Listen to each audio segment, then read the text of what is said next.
Assalamualaikum everyone. This is me Sayyid Asma and today we are going to discuss about functions in C++. आज हम बात करेंगे functions के बारे में भाई। बात करेंगे कि फंक्शंस जो है वो कहाँ यूज़ होते हैं, क्यों यूज़ होते हैं और C++ में और बाकी जितने भी हमारे फंडामेंटल्स हैं वहाँ पर ये इसका जो है क्यों यूज़ किया जाता है और ये क्यों ज़रूरी है और इसके क्या-क्या जो है पर्पसेस हैं, इसके क्या-क्या एडवांटेजेस हैं, डिसएडवांटेजेस हैं, इसके बारे में हम लोग डिस्कस करेंगे।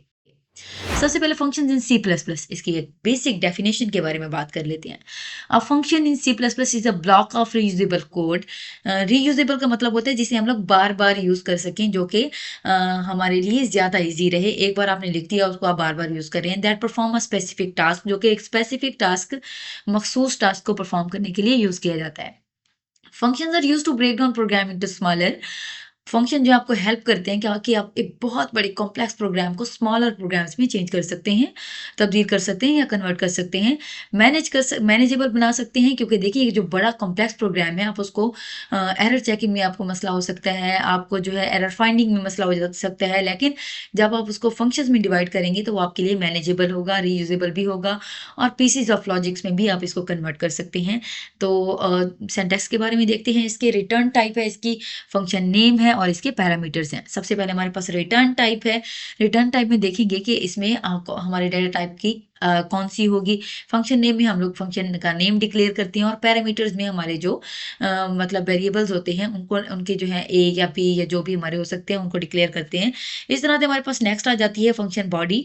और फंक्शन बॉडी में जो है हम लोग देखते हैं कि हमारी फंक्शन बॉडी में क्या क्या चीज़ें आएंगी और यहाँ पर हम लोग रिटर्न करते हैं वैल्यू को। जैसे कि यहाँ पर आपको सामने एक सिंपल प्रोग्राम है, ठीक है। हाँ, यहाँ पर हमने क्या किया, एक वेरिएबल डाटा टाइप ली जो कि है इंटीजर, और यहाँ पर ऐड का जो फंक्शन है वो हमने डिक्लेयर करा दिया कि हमने दो नंबर्स को ऐड करना है। अब यहाँ पर हमने जो पैरामीटर्स हैं वो असाइन कर दिए, जो कि ए है और बी है। हमने दो वेरिएबल के जो नेम है वो यहाँ पर इनिशियलाइज करा दिए, पैरामीटर्स दे दिए और यहाँ पर रिटर्न करा दिया कि रिटर्न में क्या आना चाहिए, इन दोनों का जो है वो प्लस आना चाहिए। अब हमें यहाँ पर कोई भी प्रोसेसिंग की या कोई भी ऑपरेशन अप्लाई करने की ज़रूरत नहीं है। क्यों?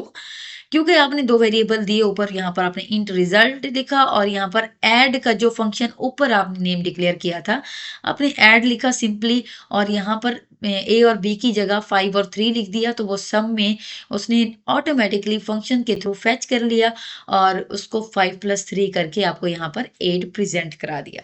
हमारे पास जो है कुछ एडवांटेजेस हैं यहाँ पर, वो कौन कौन से हैं। जैसे कि हमारे पास फर्स्ट है ईजियर टू कोड, कि हमारा जो कोड है वो किस तरह से हम लोग उसको आसान बना सकते हैं। जैसे कि मैंने पहले बात की थी, हमारे पास एक लेंथी प्रोग्राम जो होता है उसे हम लोग स्मॉलर फंक्शन में डिवाइड करते हैं ताकि हमारा काम जो है वो मजीद आसान हो सके। It is easier to write small function instead of writing a long program. अब जब आप एक फंक्शन यूज़ करते हैं उसको जो है प्रॉपर फंक्शंस में या चंक्स में, टोकन्स में डिवाइड करते हैं अपने प्रोग्राम को, तो आपके लिए ज़्यादा आसान हो जाता है बजाय इसके कि आप एक बहुत बड़ा कोड लिखें। ईजियर टू मॉडिफाई, जब हमारे पास चंक्स अवेलेबल होंगे, जब हमारे पास जो है कोड के ब्लॉक्स अवेलेबल होंगे, तो हमें पूरे, अगर हमारा कोई भी एरर आ जाता है तो हमें पूरे कोड को जो है तोड़ने की ज़रूरत नहीं पड़ेगी, हमें उससे पूरे कोड को जो है थॉरोली चेक करने की ज़रूरत नहीं पड़ेगी। हम बस उस फंक्शन को टारगेट करेंगे जहाँ पर हमारा जो है एरर है और वहाँ पर जाके हम ईजिली मॉडिफाई कर सकते हैं, यानी कि तब्दीली कर सकते हैं। यहाँ पर हमारे पास थर्ड स्टेप है ईजियर टू मेंटेन का। Functions are easier to maintain than longer program. Function जो है वो हमारे पास हमें बहुत आसानी पैदा कर देते हैं कि हमने जो है अपने प्रोग्राम को बहुत ईजिली मेंटेन कर सकते हैं। वो कैसे? जैसे कि each function contain an independent code, हर एक फंक्शन जो है वो अपना इंडिपेंडेंट कोड रखता है। दैट मीन्स कि अगर हम एक फंक्शन में तब्दीली करेंगे तो उसका इफेक्ट जो है वो दूसरे प्रोग्राम पे या दूसरे फंक्शन के ऊपर नहीं जाएगा। अब हम टाइप्स के बारे में देखते हैं कि टाइप्स ऑफ फंक्शन कौन कौन सी है और कहाँ कहाँ यूज होती हैं। इसकी स्ट्रक्चर पर्पस के लिहाज से फंक्शंस को डिफरेंट कैटेगरीज में तब्दील किया जाता है। फर्स्ट ऑफ ऑल है हमारे पास वॉइड बेस्ड फंक्शन, ठीक है। अब ये कौन does not return any value, ये आपको कोई वैल्यू रिटर्न नहीं करता है। कैसे? जैसे वॉइड ग्रीट है और यहाँ पर डायरेक्ट आपने जो है उसको प्रिंट करा दिया है, बट यहाँ पर नॉन वॉइड फंक्शन है हमारे पास जो कि आपको वैल्यू रिटर्न कराता है। जैसे इंट में यहाँ पर ऐड है, दो पैरामीटर दिए और यहाँ पर उसने रिटर्न किया है ए+ को a+ b करके, ठीक है। जैसे कि यहाँ पर हमारे पास एक प्रोग्राम है वॉइड फंक्शन का, तो अब हम देखते हैं कि इसकी एग्जांपल क्या है।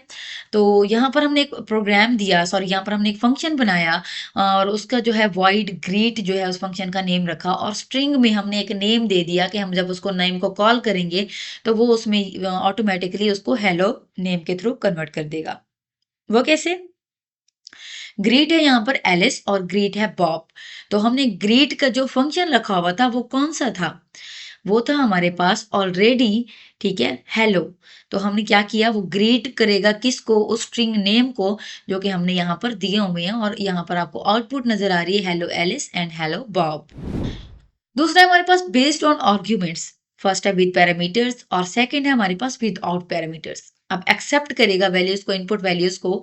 जैसे यहाँ पर हमने इंट हमने एक फंक्शन दिया ऐड और इंटीजर ए और बी रखा और रिटर्न ए प्लस बी कर दिया। यहाँ पर विदाउट पैरामीटर्स है do not take input values, यहाँ पर हम कोई वैल्यूज इनपुट नहीं करते और यहाँ पर गेट वैल्यू के थ्रू रिटर्न करते हैं कोई भी जो हमारे पास वैल्यू होती है। जैसे कि हमारे पास एक प्रोग्राम है, we are calling a function with default parameters, ठीक है, omit some all arguments if default are defined. जैसे कि यहाँ पर हमने क्या किया, इंट मल्टीप्लाई, हमने एक फंक्शन लिया मल्टीप्लाई का और यहाँ पर हमने दो पैरामीटर्स दिए।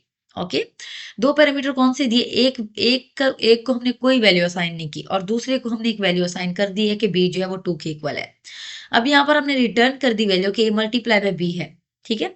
अब यहाँ पर सी आउट है हमारे पास, ठीक है। तो इसको वो एज ए डिफॉल्ट क्या करेगा कि 2 को जो है वो बी कंसिडर कर लेगा और मल्टीप्लाई कर देगा किससे? ये जो 5 दिया हुआ है इससे इसको ए कंसिडर कर लेगा। तो 5 2 यहाँ पर आपको 10 नजर आ रहा है।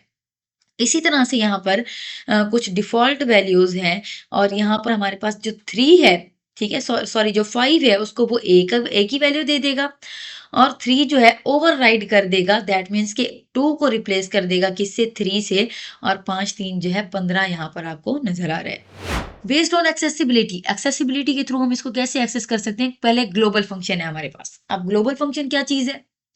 डिक्लेयर करते हैं outside all classes and accessible throughout the program. इसे हम लोग प्रोग्राम के थोड़ा जो है क्लासेस के बाहर रखते हैं और ये तमाम प्रोग्राम, जितना भी हम प्रोग्राम लिखते हैं उस सारे कोड में एक्सेसिबल होता है। जैसे कि इसने लिखा हुआ है कि I am a global function. Member function क्या है भाई? अब जो इस ग्लोबल फंक्शन का एक क्लास बनाएंगे हम और उस क्लास का जो नेम रखा है हमने वो माई क्लास रखा है और इसको हमने पब्लिक कर दिया है। अब वॉइड डिस्प्ले जब करेंगे तो आई वो बोलेगा कि I am a member function. अब ये वर्क कैसे करते हैं हम लोग इसको आगे चल के देखते हैं। इसी तरह से हमारे पास बेस्ड ऑन लाइब्रेरी फंक्शंस हैं। लाइब्रेरी फंक्शंस कैसे वर्क करते हैं? प्री डिफाइंड फंक्शंस होते हैं, जैसे हमारे पास हैश इंक्लूड सी मैथ है तो इसका डबल का रिजल्ट स्क्वायर रूट जो है वो 16 का, तो वो हमें एज ए स्क्वायर रूट जो है वैल्यू दे देगा क्योंकि सी मैथ में ये फंक्शनैलिटी ऑलरेडी मौजूद है स्टैंडर्ड लाइब्रेरी में। उसके बाद है यूजर डिफाइंड फंक्शन, जो कि यूजर ने अपनी तरफ से डिफाइन किया, created by programmer. Int multiply आपने किया, दो नंबर लिए और उसका जो है रिटर्न वैल्यू करा दी। तो ये आप अपनी तरफ से भी बनाया गया जो भी आपका फंक्शन होगा इसे आप लोग बिल्ट इन, सॉरी ये यूजर डिफाइन कहते हैं, और जो ऑलरेडी बने हुए होते हैं उसे हम लोग लाइब्रेरी फंक्शन कहते हैं। फंक्शन डिक्लेरेशन, कि हम लोग फंक्शन को कैसे डिक्लेयर करते हैं? In C plus plus function declaration जो है वो हमें फंक्शन की प्रोटोटाइप यानी कि फंक्शन का प्रॉपर ब्लूप्रिंट या फिर एक ओवरव्यू प्रोवाइड करती है। स्पेसिफाइज करती है कि फंक्शन नेम जो है रिटर्न टाइप या parameter without providing the function body. It tell the compiler about the function existence before it is defined. ये कंपाइलर को बता देता है कि फंक्शन जो है मतलब फंक्शन की एग्जिस्टेंस से पहले जो है फंक्शन क्या चीज है या इसमें क्या काम हो रहा है। अब ये कैसे करते हैं? जैसे कि रिटर्न टाइप है, फंक्शन नेम है और पैरामीटर लिस्ट है हमारे पास। यहाँ पर रिटर्न टाइप है, फंक्शन नेम है और यहाँ पर भी पैरामीटर लिस्ट हमने दे दी। अब यहाँ पर पैरामीटर लिस्ट है, आप एक कॉमा सेपरेट करते हैं पैरामीटर्स को और दो पैरामीटर आप जो है इसको असाइन कर देते हैं, जैसे कि आपने यहाँ पर किया हुआ है int add int a and int b. यहाँ पर एक प्रोग्राम आपको नजर आ रहा है जो कि एक मिसाल है इनकी। हमने क्या किया, यहाँ पे एक फंक्शन लिया इंट ए और बी। ओके, तो हमने यहाँ पर क्या किया, इंट मेन, हमने एक मेन फंक्शन बनाया और उसमें क्या किया, ऐड कर दिया ए और बी को, जो हमने ऊपर वेरिएबल नेम दिए हुए थे वहां हमने डायरेक्ट एक्सेस कर लिया यहाँ पे। अब हमने क्या किया, सी आउट सम किया और रिजल्ट इसमें पुट करा दिया। एज यू नो ए और बी हमने ऊपर लिखा हुआ था और यहाँ पर हमने ऐड का फंक्शन यूज किया था, तो हमारा जो आउटपुट होगी हमारी वो क्या आएगी, sum is equal to 8, 5 plus 3 8 हो जाएगा। इंट ऐड है, इंट ए है और इंट बी है। फंक्शन डेफिनेशन में इसको डिक्लेयर करा देंगे तो वैल्यू जो है वो हमें इजीली अवेलेबल होगी। फंक्शन डिक्लेरेशन है और फंक्शन डेफिनेशन है। डिक्लेरेशन में क्या है, the compiler about the function return type है, नेम है, पैरामीटर है, but not does not provide implementation. Int हमारे पास मल्टीप्लाई है और इंट एक्स और वाई है। हमने क्या किया, इसने यहाँ पर हमने डिक्लेयर करा दी कि हमारे पास दो ही वेरिएबल हैं जिनको आपने मल्टीप्लाई करना है। डेफिनेशन में हमने क्या किया, यहाँ पर हमने सिर्फ वेरिएबल नेम ही नहीं असाइन किए बल्कि उनको ऑपरेशन भी उनका सॉरी मल्टीपल मल्टीप्लाई का जो ऑपरेशन है वो भी अप्लाई कर दिया अरिथमेटिक कि ये जो दो वेरिएबल्स हैं इनको मल्टीप्लाई किया जाएगा आपस में। कॉलिंग अ फंक्शन, हम फंक्शन को कॉल कैसे करते हैं, फंक्शन को call in C plus plus invoking the function by its name. इसके नेम के थ्रू हम इसको कॉल करते हैं, जैसे फंक्शन नेम है, आर्ग्यूमेंट्स हैं, name of function being called, ठीक है, और आर्ग्यूमेंट्स क्या होंगे, जो इसके पैरामीटर्स होंगे। आज के लिए इतना ही। वीडियो को लाजमी फॉलो करें और इस प्लेलिस्ट को देखते रहें। सी प्लस प्लस की जितनी भी कन्फ्यूजन है, अगर आपको कोई मसला है तो उसके जो कमेंट बॉक्स में है आप बता सकते हैं।